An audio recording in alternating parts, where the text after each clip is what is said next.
I have got my phone up. So if you see me looking over to the side, it's just to see if there's any comments that are not here, that aren't in StreamYard, but are on Facebook. Okay. Sounds good. I just got it added to my profile, so we're live on both of ours. Excellent. So we're cooking with gas here, folks. Yes. Cooking with caffeine here, folks. That is the more accurate one. Yeah, absolutely. The reason that we are here today is to just sort of get to know you and for you to get to know us. This will be our first episode, so we're going to try and keep it light. Um, Today, we thought we'd go over what we did before we became online marketers and the journey that sort of led us here, and maybe a little bit about where we're at. All right. So, Rose, take it away. Oh, we're starting with me. Okay. Oh, absolutely. Always. All right. So prior to this, I was in warehouse management. And then I thought that was going to kind of be the be all and end all. I thought that the company I was working with was, the one that was going to make all my hopes and dreams come true. And then I was fired and I was like, oh, okay, cool. So continued with warehouse management, but got my real estate license in the interim, quit warehousing and went full-time realtor. And then the market kind of shifted. So now I do some part-time work here and there. But I had heard about kind of affiliate and influencer marketing back in 2015 when I was in New Zealand. But at that time, I was very anti-smartphone, which I still kind of am, honestly. I was very anti-social media. I didn't know what Instagram was. Like all I had was Facebook, and I had a love-hate relationship with that. And there was a couple people that were traveling New Zealand. They were like, talking about, I tag the clothes I'm wearing. If someone buys, I get a cut, blah, blah, blah. And I was like, oh, that's interesting.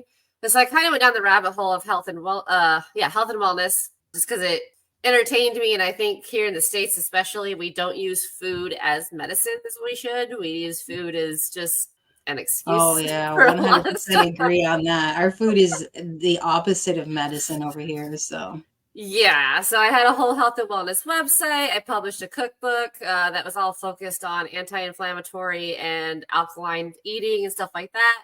And then life happened and I ended up, working 2 jobs and kind of let it go through the wayside. And then fast forward to getting fired, I realized that relying on a company to get me where I wanted to go was absolutely stupid because, I couldn't gauge what was going to happen. Like I didn't really see it coming. So I said, well, to heck with it. I'm going to start actually learning digital marketing and a lot of real estate's marketing. So it kind of goes hand in hand.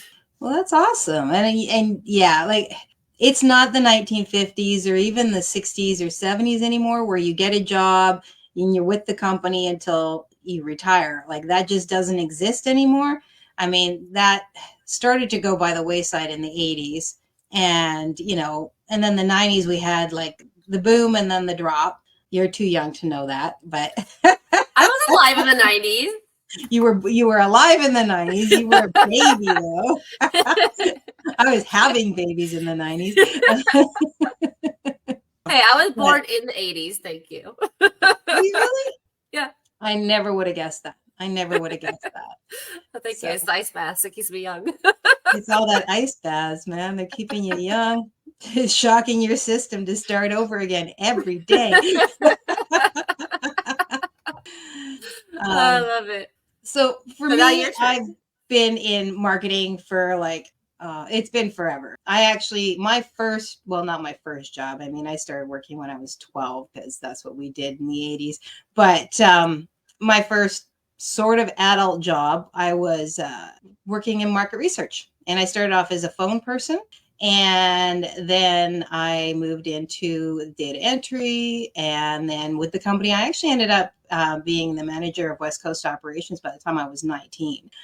And, that was fun. I didn't mind it. And throughout time, I've been like in advertising and I've been a marketing specialist and I've done all sorts of stuff like that. But the majority of my marketing experience has been actually with direct marketing. And so you're very removed in a sense, from the people that you are marketing to. I mean, you see them as numbers. There's a lot of data analysis that goes on, but you're not talking to anybody directly, right? You're putting together mailers and you're putting together letters and all sorts of things to reach at people, and you are casting a massive net. And then you're trying to pull people in from that, which, and then it can get narrowed down. Like when I was working at a gaming corporation, gambling, obviously that's way more narrowed down because you're marketing to your customers. But as time has gone on, I was with one company for about 7 years, and then they shut down. And it took me about 6 months to find another job, which was with the gambling corporation. And I was with them for a year, and then they dissolved my department. And then I was unemployed again. And this time it was a year to try and find work. And then I did find a job. And it was not a good fit for me. It was not a good fit for the company. It was like a night-looking job. I cried. We all had them. Yeah, I haven't had a job that made me cry in ages. And that one, yeah, I cried a lot on that one. And it used to take me 2 hours to get there in the morning. And that's, like 2 hours to get there. I was leaving the house at 4:45 in the morning just to get to work on time. It was just a nightmare. And then that one was gone. And then the next thing you know, I'm fighting and struggling. I move across country because I was in Canada at the time. Move across country to be with my sweetums, looking for work, can't find anything. Finally do find a job as a customer service agent. $15,000 a year drop in pay, because the older I get, the harder it is for me to find work, because the older I get, the less employable I become. Doesn't matter what your experience is. If you lose your job when you're older and you have any kind of gap, it's awful. So for like my Gen X people out there, I'm sure you understand the struggle on that one, because the older they don't say there's ageism, but there absolutely is ageism. And so, like you can't just bounce around from job to job, and it gets really difficult. But anyway, so I moved down here to be with my husband. We're actually still in the process of getting everything organized, and it's been like 3 years now. And I decided that I desperately did not want to go back to work. I mean, I was able to work for a while down here with the company that I was working with up in Canada, but then they just sort of blindsided me and stopped that. And so, all of a sudden I was unemployed, and I was like, no, I don't want to go through that stress and that struggle of trying to find another job. Now, I have publishing experience, I have graphic design experience, I have marketing experience. I'm like, there's got to be something I can do from home with this. And so then I started looking. So for me, I haven't been in it as long as you. I did try network marketing, or MLM, way back in like the early 2000s. Like, I don't know, like maybe like 2007 to 2010 or something. And no, that didn't work for me. I agree. I think MLM gets a bad rap. I think it can. Oh yeah, I mean, I think that it's definitely not for me either. No, I mean, I think that, the people who can do it and do it well, and I will say that I love the products. I absolutely love the products. I just had no desire to be trying to get other people joined up. Yeah. Right. If they just wanted to buy the products, I'd be cool with that. But I didn't want to try and recruit people because that's not my jam. Yeah. And then I started looking again when I got down here. I went through what everybody goes through, which is, end up swimming with a bunch of sharks. Yeah. Yeah. Did you find that too when you jumped back in, like seriously? Yeah, it was, I took the cheap courses to start with, and they were okay. But every, business coaching call was just them trying to sell me more crap I didn't need. Anytime I'd reach out for help, it was either in like the Facebook group where it was people who had just started just like me that couldn't actually help me. Or I get I'd like email my business coach person. I get a snarky email back from support saying, if you need help, you need to email the support. Don't email them directly, blah, blah, blah. And I was like, well, what the heck are they there for then? And so, and then of course the DM spams, I'm to the point where I can look at it and I'm like, oh, I know exactly who coaches you. Like, I know exactly what program you're learning this from. I've seen this script before. Yeah. Yeah, exactly. Like it's so tiring. Like I always turn it back on them just because like it kind of entertains me. But and then the trolls, like I got a smartphone when I started real estate and I was doing, house tours and funny real estate reels and stuff like that. And so I was used to getting trolled about like my lip rings being unprofessional and like all that kind of stuff. But then like the trolls I was getting on the affiliate marketing one too, I was just like, what in the world is going on? And then my dog's account got trolled, and I was like, oh, okay, you guys are just really sad people who will They've troll gone too far. anything. Right? So I learned how to just, kind of laugh at the trolls and use them to at least boost my engagement. But that was a learning curve. There was a while where I turned commenting off on all of my profiles because I was just over it and needed a break. So And that's fair because I mean, it can get really disheartening when you're trying to do something, create something, you're brand new, right? And instead of people supporting you or even just, hey, good job, right? They're out there trying to harm you and bring you down. And it's a shame because the trolls and the naysayers and the abusive people in this world, they're just louder, right? And also, yeah. we are programmed naturally by instinct to recognize the dark instead of the light. I mean, it's instinct, right? I mean, we can look at a picture of 100 faces and see smiling faces and see the only one that's not smiling because our natural instinct is to see where danger is. But when it comes at you for no reason, you're like, right? And it can be really Yeah. disheartening, especially for people who are new. I found that for me, I did the whole, started with a lighter course and then bought up. It just didn't work, right? Now that's not to say it doesn't work for everybody, but for me, it didn't work because like the support was too, you put in a request for support and you might get a response back in a couple of weeks, or I got told to Google it, which, excuse me, if you know anything about me, I automatically search for answers first and then I ask questions. I don't just immediately ask a question. I need to, because it's how I learn. I got to try and find stuff, and research is, something that I do. So being told to Google it after I've already spent like hours trying to figure it out, that just irritated me. And then, the only other support that you actually get would be in the group. And like you say, most of those people in the group were just as new as I was. So what kind of support can they really truly offer? And it's not to say that they can't give you some knowledge because they might know something that I don't. But if I'm paying a lot of money for a course and for support, I expect to actually get support. Right? Well, And then half those people are also trying to sell you their own coaching program or their coach's program as well. And so even the help they're giving has a, hidden meaning. Yeah, it's got a caveat to it. And I mean, I don't Yeah. mind if people want to share their coaching program with me. Whatever. I mean, I get it. I'm part of a coaching program and I believe in what we do, right? But if I say I'm going to help you, I'm going to help you. No strings attached, right? That's because that eventually, maybe you'll come back to me, maybe you won't, but maybe I've just made a friend, right? Yeah. Friends are cool too.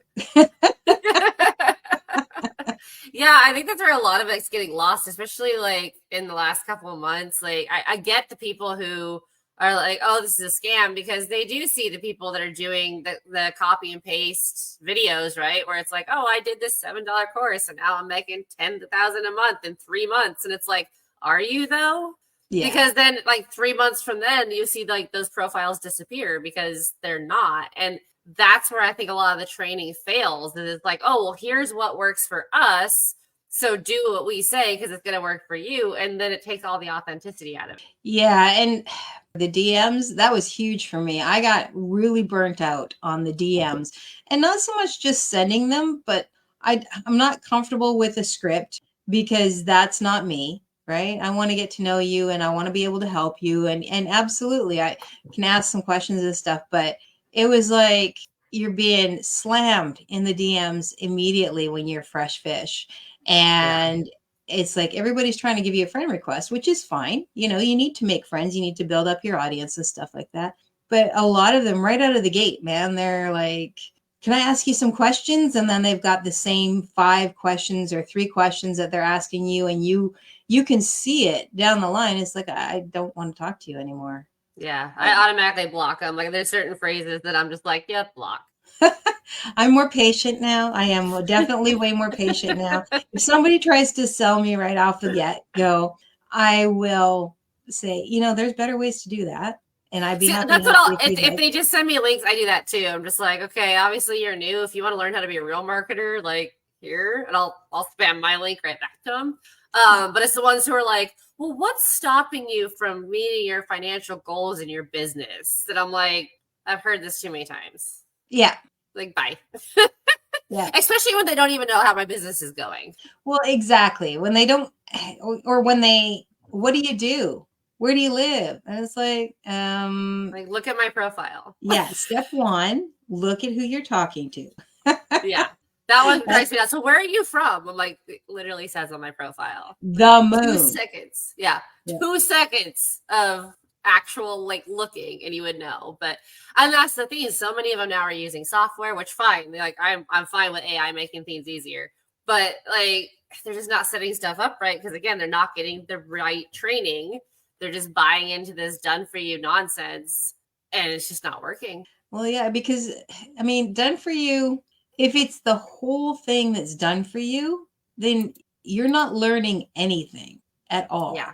You know, and so if that one doesn't work for you and you decide to go and move on to try something different, you're going to be in the exact same space that you were when you started because you haven't learned a dang thing. Right. And yeah, and I felt that way. I mean, there was lots of information with the first one that I took, but it was very like, here's a crap ton of videos. And at the end of every video and at the beginning of every video and somewhere in the middle of every video, I'm going to tell you my story. And if you really want to get any kind of mentorship, oh yeah, that's going to cost you more. Yeah.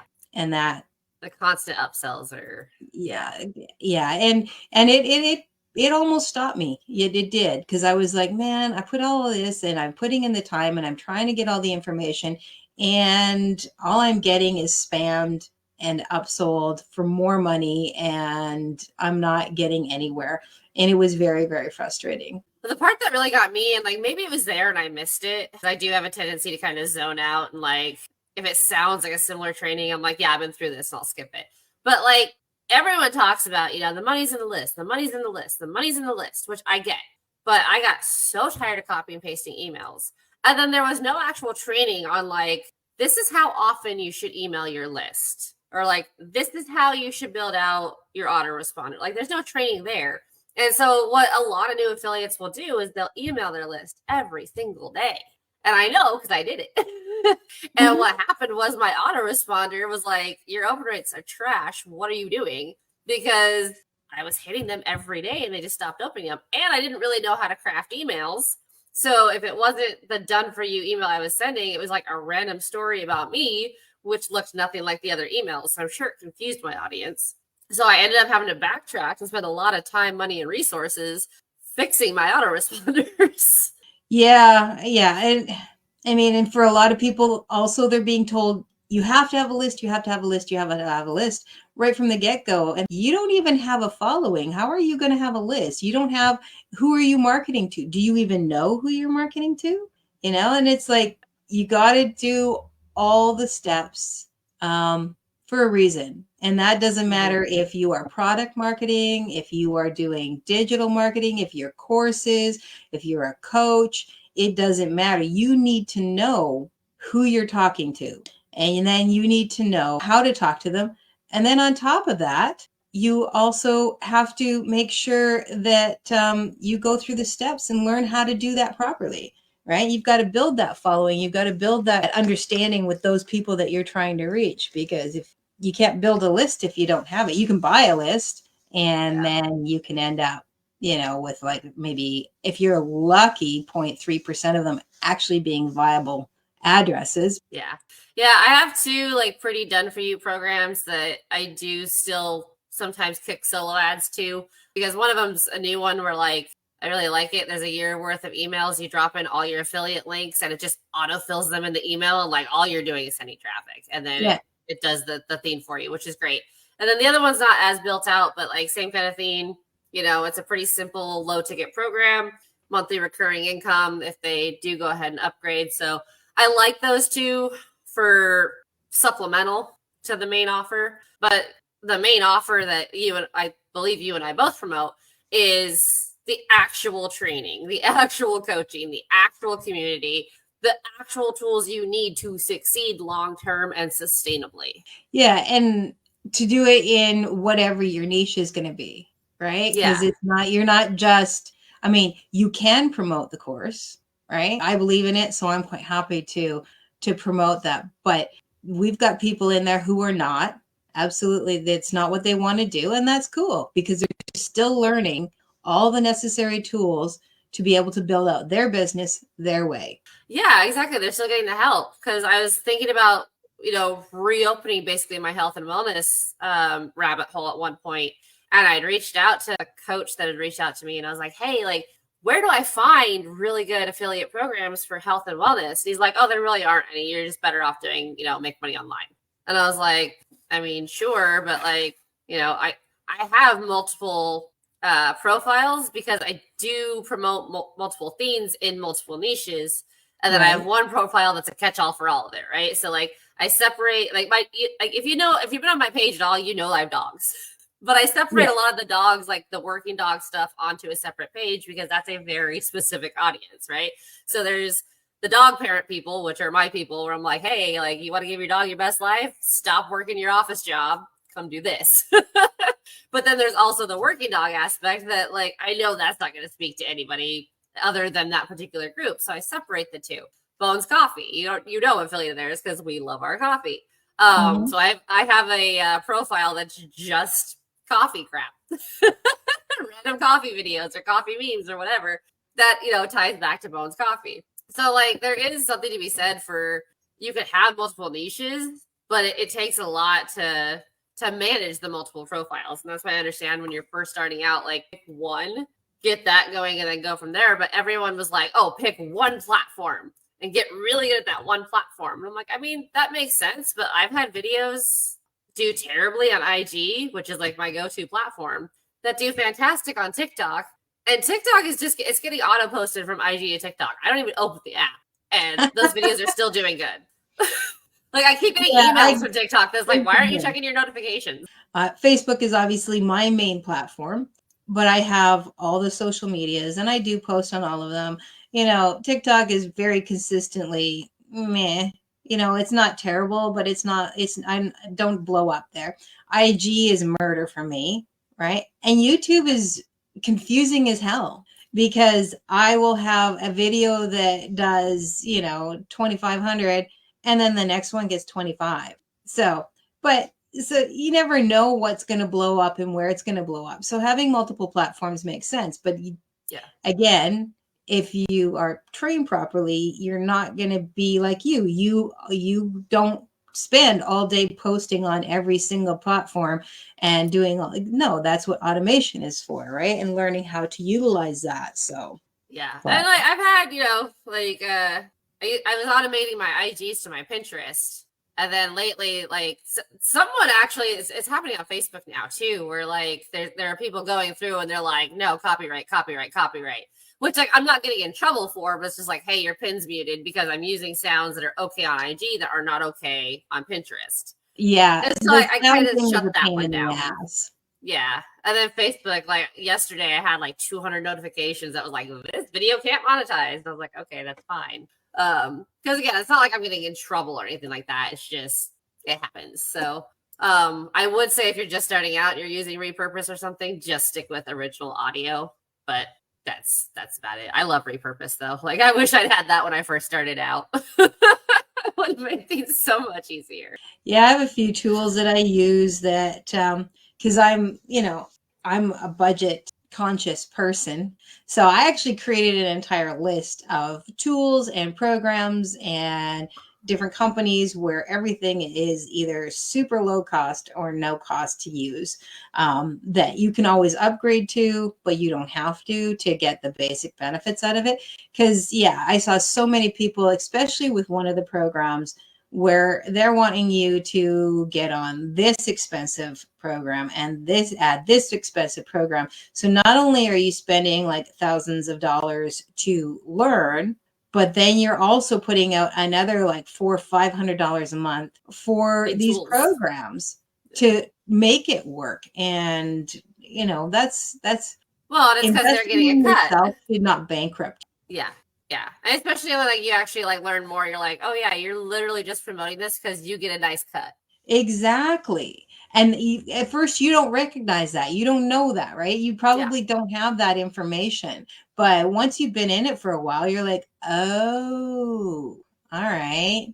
Dirty dogs. Right. And then that just makes sense. Yeah. Now and then that just pisses you off more. Yeah. There have been a few people that like I actually like work with now that I've had to go back in the DMs and be like, I'm sorry, I was really mean to you when you first reached out to me. But and most people don't even like recognize it. They think I'm just like in a hurry or like, like to them it doesn't sound mean or they're pretending it doesn't sound mean. But yeah, I was at a point that like as soon as someone reached out to me, I was like, what are you selling? Like, let's just get through this right now. What are you selling? Yeah. So I'm like all friendly, and then once they hit me at that pitch, I'm just like, ghost. And I don't want to ghost people, but there are certain ones where it's just pushy. Like I've had the ones, well, you're obviously not serious, and it's like, oh, I love that one. Know me? Don't tell me I'm not serious. I'm serious as a freaking heart attack here, man. Like that's where I lost patience with a lot of coaches because they were like, well, you need to be adding 20 Facebook friends a day. And if you're not, then you're not taking this seriously and you're not putting in the work. And I was like, hold on. There are multiple ways to do this.